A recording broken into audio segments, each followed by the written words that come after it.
Notice what Daniel did. Instead of focusing on what it means for Allah to be one, he spent the bulk of his time criticizing the Trinity, but we will answer his objections in a rebuttal period, but I'm now going to turn against him. What exactly does it mean for Allah to be one? Because I'm aware that Daniel does believe the fact that the Quran is uncreated, and therefore we now have two distinct eternal entities that are not identical. Why? Because I'm going to show Daniel from his authentic sources, Sahih narration, that the Quran and the chapters of the Quran actually want to intercede and debate with Allah. So now we have a paradox, because if the Quran is the speech of Allah and that's Allah speaking, is Allah speaking to himself? So is Daniel actually a modalist? Or is he a polytheist? Or does he have a form of a Trinity? But his is even worse, because it's not three persons, because each chapter of the Quran has the potentiality of speaking with Allah. So that means his God consists of at least 115 divine persons or divine beings who can interact with one another and appear separately. And this is all from his authentic narration. Secondly, the second problem he has is that according to the Quran, the spirit of Allah is not Gabriel. So I'm going to now press him in the rebuttal period to prove otherwise.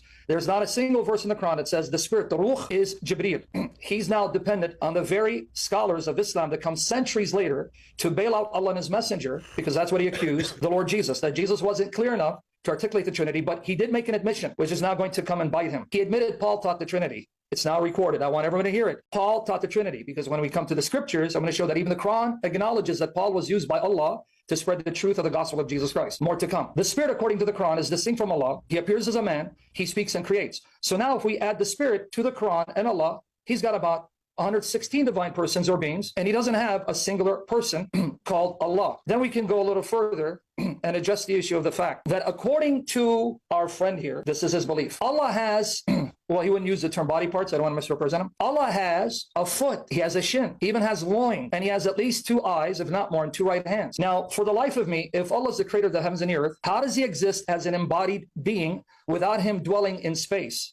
Because if he's atemporal and he's timeless, that means his God supposedly exists when there was no time, space, and place. But if you have a foot and you have a shin and you have 2 right hands, I don't know what happened to the left one, but we'll get into that. 2 right hands, at least 2 eyes. In fact, the Arabic says 3 or more, but we'll get into that. Then that means his God is an embodied being who is temporal and finite, which means that his God did not create all space or place and time, because there's a space that his body parts need to occupy in order for him to be his God. So the problem is actually worse for Daniel than for us. So he's going to have to explain, how is it that he's a polytheist, pagan, masquerading as a monotheist? Because what he just told you is not anchored in the Quran or the authentic Sunnah of Muhammad. So good luck in trying to defend your rational Salafi anthropomorphism. And last time I checked, his partner doesn't share his Salafi anthropomorphism. So we're going to have a field day. Yeah, I just want to say that they did exactly what I predicted in the opening statement. They wouldn't address the Trinity at all and the clear logical contradiction of the Trinity that everyone is aware of. They had to bring up these unrelated issues like the uncreatedness of the Quran, or that Allah has hands, for example. This has nothing to do with monotheism. Maybe they don't understand what Tawhid means. Tawhid means one God. It means monotheism. And this is the claim that we're making, that polytheism is the Trinity. The Trinity is polytheism. So tell me how. I want them to explain, since their whole opening statement was bringing up the issue of the uncreatedness of the Quran and the hand of Allah. How does that contradict monotheism? How does God having a hand, however you want to explain that hand, it has nothing to do, by the way, with Salafi or the other theological schools of Kalam in Islam. 30. All of the schools are united on this. All Muslims are united on this. God having a hand does not mean that the hand has its own mind, that the hand is its own entity, its own God, its own person. No theologian has ever said that. There's no challenge to monotheism of Islam by bringing up the hand or the Quran or anything like that. Shin. Or the shin. Yeah. And again, like you just said perfectly, 115 God, like separate gods with minds. The Quran doesn't have its own mind. So I did want to address what Daniel said, because of course he misstated several things about what our position is. First of all, the argument about attributes was not that you believe that they're persons. Sam was making an analogy to show that you have the exact same problem in your position, and you have a double standard when you try to say that we have to solve this Trinitarian dilemma. It's a contradiction. But your view of the attributes is not subject to that problem. That's just a double standard. What's the point? Nobody said that you believe that the attributes are persons, so that's a misdirection. First of all, didn't Haqiqatjou already admit that Paul taught the Trinity? And I think Ijaz disagreed with that. So which one is it? Did Paul teach the Trinity or did he not? And then I would also add that Christ does not have a human person, and that's why the notion about divine mind is a two-mind scenario where he shares a divine mind with the Father, and he has limitations in his human mind. That's why it's 2 minds. So you tried to say that he had 1 mind, and it was separate knowledge. The expression where he says that he's limited in knowledge is a reference to rhetoric. And if you can read St. Basil, letter 234, 5 and 6, he talks about these issues and explains that just as Jesus says in other places that there's no one good but God, he's not literally saying that there's no one else good, because in other passages he calls himself good. He calls the Holy Spirit good as well. And so it's a feature of rhetoric. You have the same types of expressions in your own Quranic exegesis where you try to solve these dilemmas, but you don't want us to have that, right? Sam, I'll throw it to you. Yeah, notice how Daniel conveniently wants to evade what the topic is. The topic is Trinity versus Tawhid, but I know he can't defend Tawhid because it's irrational, so he just wants to attack the Trinity, thinking that Tawhid wins by default. Daniel, you're the one who set up the topic, Trinity versus Tawhid. You didn't want to do it separately, so stop whining about it. Now, coming back to the issue, maybe you didn't hear what I said. The Quran must have a mind independent from your God if the Quran is going to argue with your God and the individual chapters. Here, Sahih Muslim, book 4, number 1757. Abu Umama said he heard Allah's messenger say, recite the Quran, for on the day of resurrection, it will come as an intercessor for those who recite it. How does the speech of Allah intercede with Allah if it's a speech of Allah? Is Allah speaking to himself in a different mode? Then you are a modalist. So your Tawhid is modalism. But then it gets worse for you. Recite the two bright ones, Al-Baqarah and Surah Al-Imran, chapters 2 and 3. For on the day of resurrection, they will come as two clouds or two shades or two flocks of birds in ranks, pleading for those who recite them. Pleading with who? With themselves? If the surahs of the Quran can appear independently, separately, and appear in visible form, and argue with Allah, that's either your God being schizophrenic, arguing with himself in different modes, so you're a modalist, or you have now separate gods arguing with one another, so you're a polytheist, or you have to believe that Tawhid encompasses a plurality of distinct entities who can then interact and argue with one another. So don't run and evade with your smoke and mirror tactics. Deal with the issue. You didn't understand what I meant about your God's body parts, even though you don't like to use the term body parts. And no, not all the Sunnis define the hand of Allah as meaning what you mean, because you have those that say that it's a metaphor for his power. You do not believe this. So I'm still trying to figure out, do you believe in a finite God who assumes time and space? Because if he has a hand, two right hands, what happened to his left? Maybe you can explain. He has a shin, he has loins. That means he's an embodied being. If he's an embodied being, he requires space. Unless you want to create another contradiction with your rational Salafi anthropomorphism. Daniel, remember what the topic is. I know maybe sometimes being a little intimidated, you forget. Trinity versus Tawhid. 10 seconds. Don't run from shouldering the burden of proof. Yeah, so Sam wants to make a big deal about the Quran speaking. So he read that hadith. Sam is not familiar with the Quran. So in chapter 36, verse 65, we read in the Quran, on that day we shall seal up their mouths, but their hands will speak to us and their feet bear witness to everything they have done. Does that mean that our hands and feet have minds? Did any Muslim in history ever interpret that verse that the hands and feet of our own bodies have minds, yet they will speak for or against us on the day of judgment? So this is an interpretation that he has that no one has ever made in the history of Islam. But many Christians and theologians and church fathers have debated and discussed the knowledge of Jesus being different from the knowledge of the Father, and the will of Jesus being different from the will of the Father. Jesus has a separate human will, and this is what they will not explain. Explain that problem, that contradiction. God having a hand, guess what? That's a problem for the Trinity as well, because the New Testament in Acts 7:55 describes Jesus as standing at the right hand of the Father. So what is the right hand of the Father? Is that in space? Does the Father have a body? Can you explain that? What is the hand, the right hand of the Father? Does he have a left hand? Does the Father have a body? Like, does the Father have two sides? Explain that verse within Acts, and that's in the New Testament. So I'm very interested to understand if this is a corporeal, physical Father or not, or what does the Bible mean? Do we have an explanation of that? So it doesn't matter if you take the hand of God to be metaphorical, if you take it to be bila kayf, meaning without modality, that doesn't contradict Tawhid. It doesn't contradict monotheism. Explain how having a hand, God having a hand, means that it's not monotheism. That's what you can't do. Yeah, let me piggyback off of what he just said. Now, he was talking about that the Quran talks about hands and feet speaking, they don't have minds. How do you know that? Where did the text tell you that? Notice his appeal to authority. He says, well, no Muslim scholar, yes, I know you live in denial, just like you live in denial that you're pagans and polytheists for a variety of issues, especially kissing the black stone. It doesn't matter what your scholars say, it's what you can prove. So prove to me that when hands and feet speak, they're mindless. So now let's take your analogy with the Quran. So a mindless Quran will be engaging Allah. So you're going to have the Quran engaging with Allah, even though it doesn't have a mind of its own. So now we're back to square one. If the Quran is the speech of Allah, How does Allah's speech speak to himself? Is Allah speaking to himself, but in a different mode? You didn't answer that dilemma. Now, coming back to the issue of God in the right hand. Unlike you, according to the scriptures, unlike your position as a Salafi anthropomorphist, the Bible says God is spirit. So I'm going to challenge you to show me in your Quran and Sunnah where it says your Allah is spirit. And in the context of John 4:24, God is spirit, meaning that he is bodiless, incorporeal, because he's the creator of heavens and earth. But that God can appear visibly. God the Father appears visibly in heaven. That's Daniel 7:9. Verses 10, chapter 7, verses 9 to 10, Revelation chapter 4. So when it says that Jesus in his glorified physical body enters this heavenly realm where angels dwell, heaven itself is created and God can manifest in heaven, and Jesus physically being seen by the inhabitants of heaven, sitting at the right hand of the Father who appears visibly. But you don't believe that about the body parts of your God. You're not like Ijaz and Maturidi. You believe your God has two right hands. Where's the left one? I'm still waiting for the answer. He has loins, he has a shin, and he's going to put his foot over hell. And then you have the womb yanking on his loins. That's inside Bukhari. Now, come back and address your polytheistic pagan beliefs.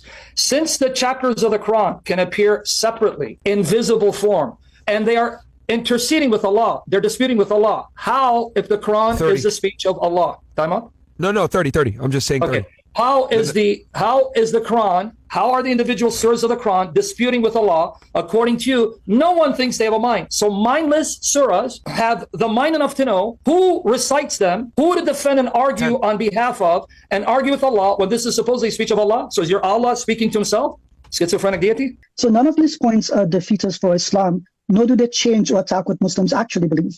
Notice the strawman that they have to create. They have to think that these are parts of Allah. Even some admitted you don't use this language. So if we don't use that language, we don't describe it that way, we don't teach it that way, why is your opinion of how you read it in a very Christian way, I would say? It's very natural for you to create different persons for God. That's the very definition of schizophrenia. Let's get something straight here.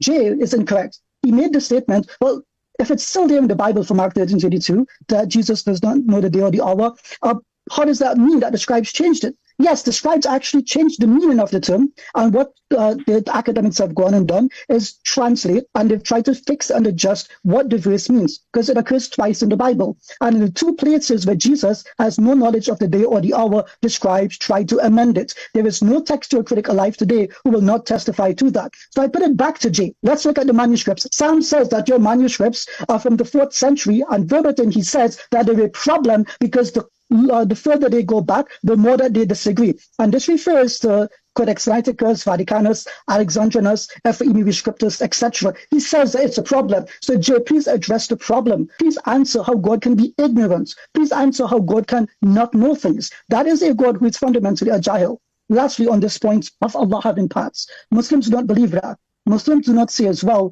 that when the day of judgment comes and things testify, parts testify, that these mean that they are the mind of Allah. No one says that. Daniel? Yes, there's a lot to say here. They keep saying that I'm Salafi this and Salafi that. Me and Ijaz are on the same page on all of these issues. You don't have to be a particular school of Islamic thought to defend Tawhid. So you keep projecting this onto us because you have no way to respond to our argument. And it's interesting that you're bringing up sects because Jay here has claimed that Catholics are modalists, that they're heretics, and that basically they are deviant. So what does Jay have to say about Catholics? He thinks that you're a deviant and a heretic, Sam, and maybe that you're going to hell. So did you clarify that with Jay before you even agreed to this debate? Second of all, for Sam, look at what Luke 19:40 says. I tell you, he replied, if they keep quiet, the stones will cry out. Stones will cry out according to the New Testament. Do the stones have minds? Isaiah 55:12. You will go out in joy and be led forth in peace. The mountains and the hills will burst into song before you, and all the trees of the field will clap their hands. Does that mean that the hills and the trees have minds? Sam, explain that. Or how about Psalm 98:8? Let the rivers clap their hands. Let the mountains sing together for joy. Does that mean that the rivers have hands and they're clapping for joy? Do they have minds? Sam, please explain all of those verses.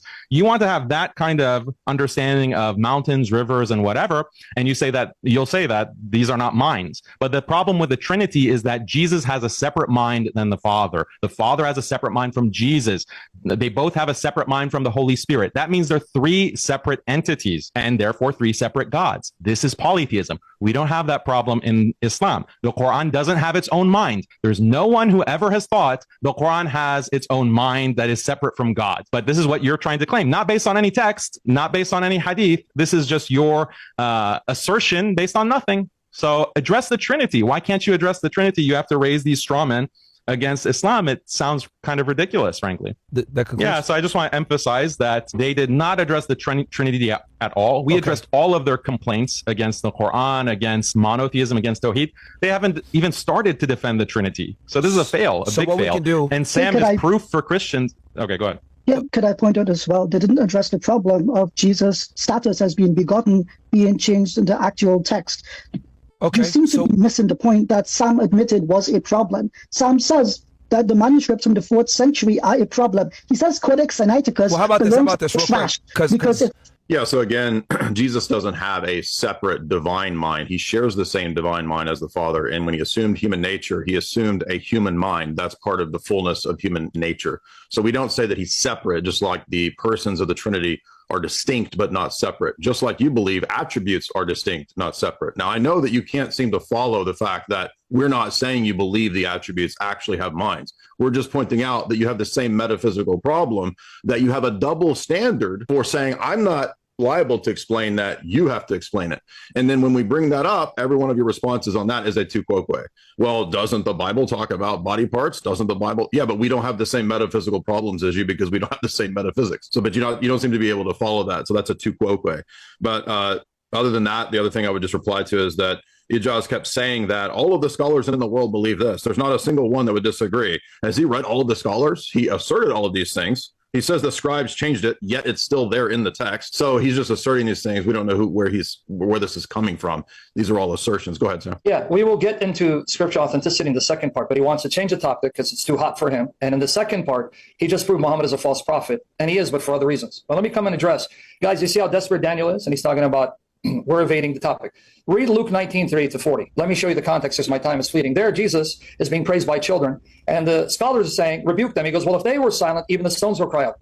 Anyone with any common sense, but understand it's hard for them to read a text in its literary context. He's using hyperbole, that even if they don't praise me, creation will praise me. That's exactly the context of the Psalms. The psalmist, which is poetic literature, is personifying creation to show that all creation glorifies God, because creation is a testimony to the greatness and existence of God. Nice try with that false analogy, but I want him now, when I engage you, I'm going to ask you, so are you saying to me that when the hadith, not your Quran, says that the surahs will intercede with Allah, that's not literal? Are you saying to me when the Quran will intercede with Allah, that's not literal? I hope you say that. And on top of that, what do you do with the hadith where it says the trees greeted your prophet, stones greeted your prophet, and at the last day, a stone will cry out saying, hey, there's a Yahud behind me, come and kill him.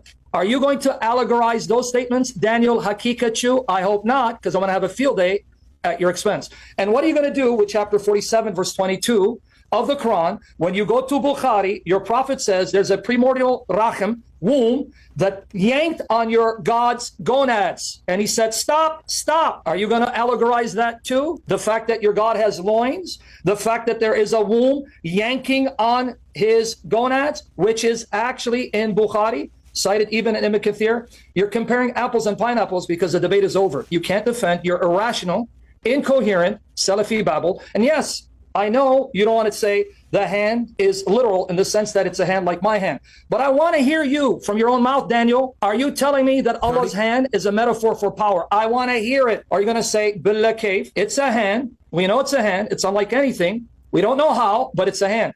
Because your God is not the true God. Your God is the figment of Muhammad's imagination. How much time I have? 13 seconds. Right, so now an interaction. Get ready, boys. I know you want to change the subject. We're going to see how you're going to address these issues. So let's go.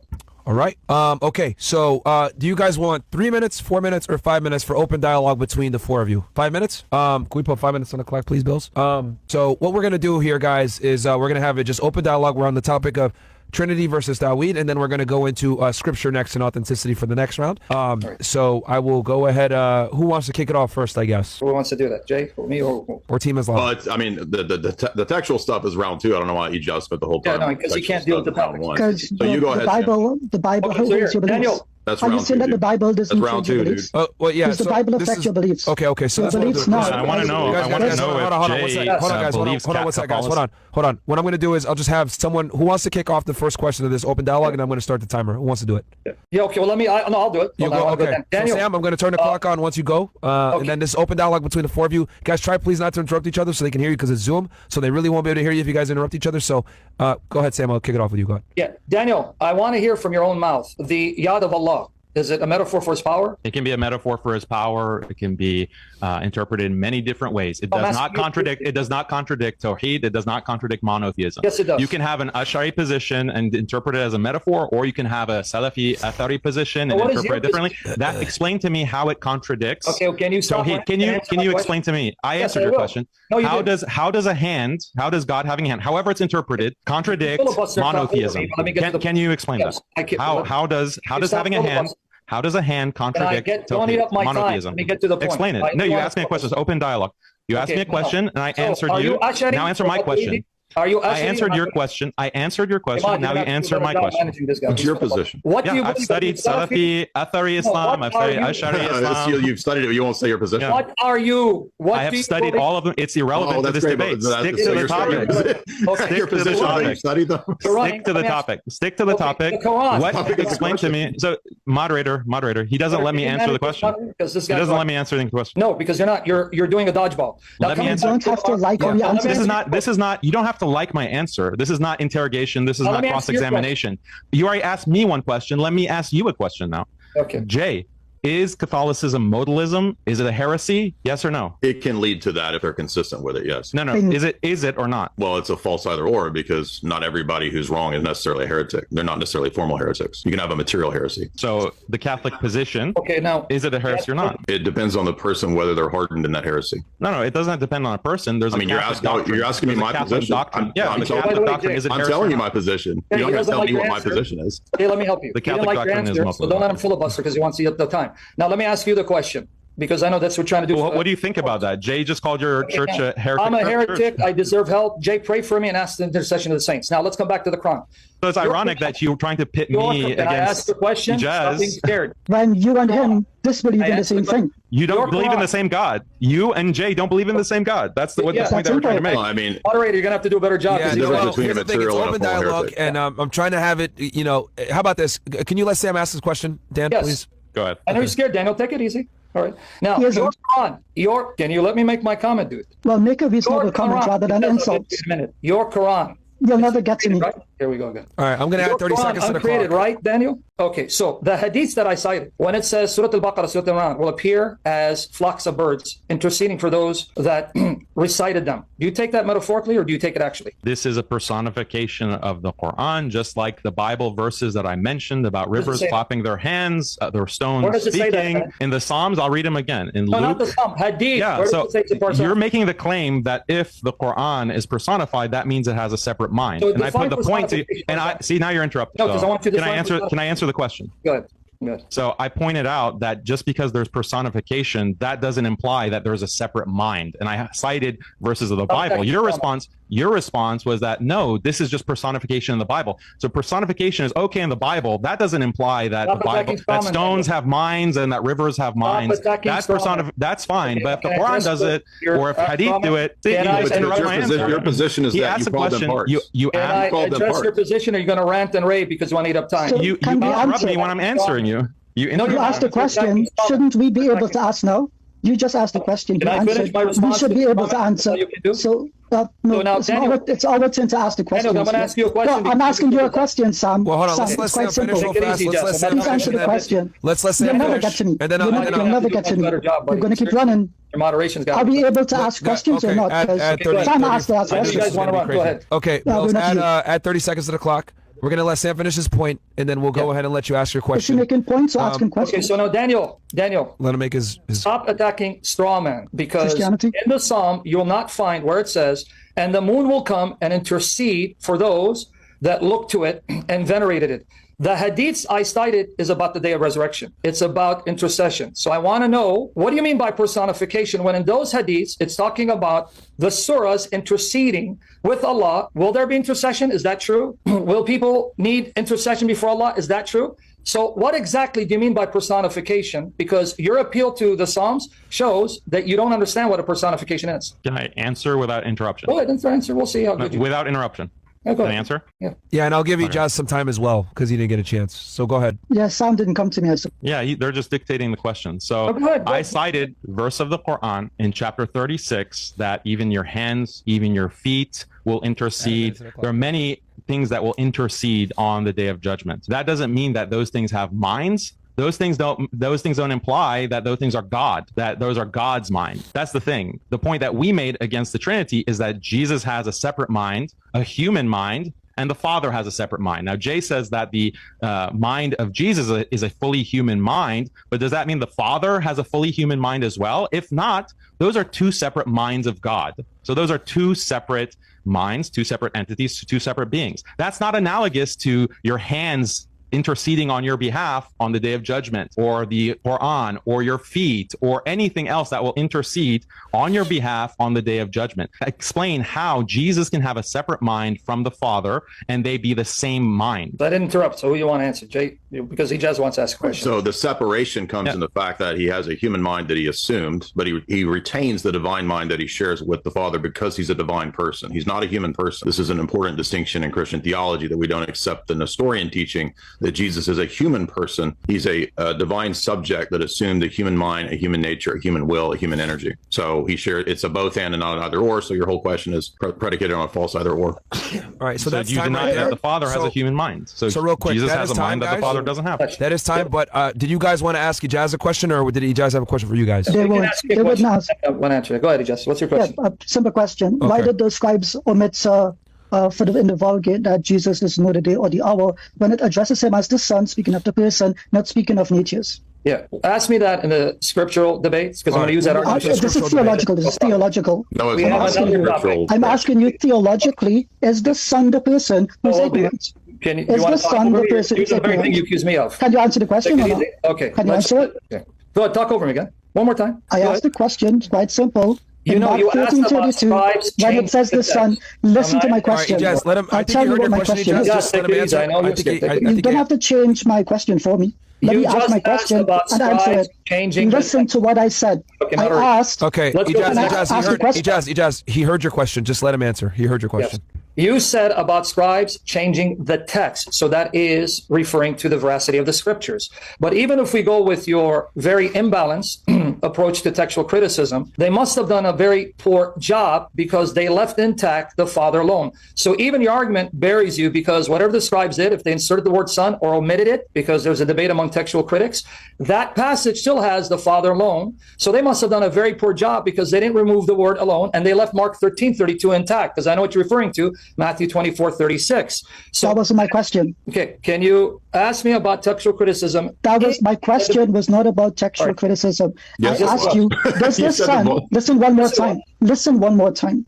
I'm asking you. The scribes made the change to omit or the Son, and I'm asking you, why is it specific for the Son to be omitted if the Son is the same person who has the same knowledge as the Father? Just a simple question. If Now, the by the way, Son Daniel, has I the want- same knowledge as the Father, why does it By the way, specify Daniel, he's ignorant of it? Take your.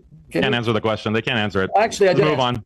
Okay, no, You didn't. I mean, understand the question. You think it's a textual criticism question. Let me You don't give answer Sam a it. chance. Give Sam a chance to answer this. Then we're going to move on to scripture because we have went on a little bit longer here. Could I make a final point to Daniel? One final point? Yeah, go ahead. If you can answer their question as well, please. All throughout this debate, he shows that he's a very poor debater because he's attacking strawman. Unlike the examples of your hands and feet, the surahs are supposed to be uncreated and eternal. So you're still left with the dilemma that the chapters of the Quran, uncreated, eternal, will be speaking with God. So you have uncreated entities, unlike your hands and feet. So I'm going to now agree with you. Your Quran is a mindless entity who will appear to Allah without a mind, argue with Allah. So you're left with a mindless entity interacting with your God. So either that means your God is speaking through different modes, or you have a set of 114 uncreated, eternal divine objects who are mindless, and you have the audacity to attack the Trinity. So This is- job of All right, defending so your Can I answer his point? Okay.